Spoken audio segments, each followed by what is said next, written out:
HMPV، بازم یه ویروس خطرناک، بازم چین، این بار 5 سال بعد از کرونا. اسم اصلیش متاپنوموویروس انسانیه که به HMPV مخفف شده.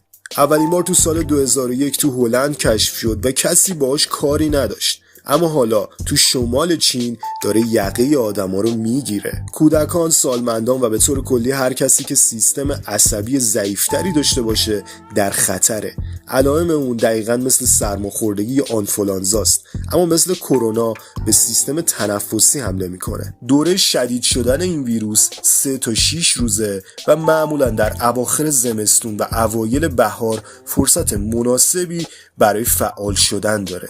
HMPV از طریق ترشحات تنفسی و یا تماس‌های خیلی نزدیک منتقل میشه و اگه برای اولین باری که این ویروس رو میگیرید به مراتب روزای خیلی سختری و نسبت به کسی که برای چندمین بار این ویروس رو میگیره تجربه میکنید. در ایران هنوز مواردی مشاهده نشده، اما در چین و هند مواردی پیدا شدن و البته باید بدونید که این ویروس اونقدر هم با ما غریبه نیست. اوایل دوران کرونا به خاطر جهش ویروسی ما حتی کیت تشخیص کرونا هم نداشتیم، اما در این یه مورد خاص باید بدونید که در حال حاضر کیتای تشخیص این بیماری موجوده و ما میتونیم با استفاده از اون کیتا آدمای بیمار رو غربال کنیم، مگر اینکه طبق عادت خانواده ویروس ها حین این فراگیری این ویروس یه جهش غیر قابل کنترل کنه و ما دیگه از پسش بر نیاییم. مهمترین کارهایی که برای پیشگیری میتونید انجام بدید شستن مرتب دستا، ماسک زدن تو اماکن عمومی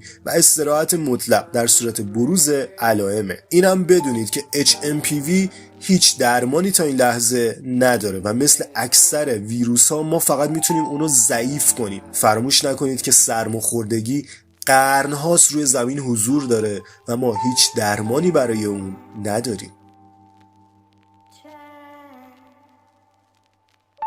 امیدوارم که هیچ وقت نه خودتون نه خانوادتون به این ویروس دچار نشید. اما اگر خدایی نکرده درگیر این ویروس شدید، استراحت کنید، به خودتون برسید، دقیقاً همون مراقبتایی که توی دوران کرونا از خودتون میکردید دوباره انجام بدید و مطمئن باشید به زودی زود حالتون دوباره به حالت طبیعی برمیگرد. این ویدیو رو برای آگاهی به دوستانتون بفرستید و اگه خودتون نظری داشتید با ما به اشتراک بذارید.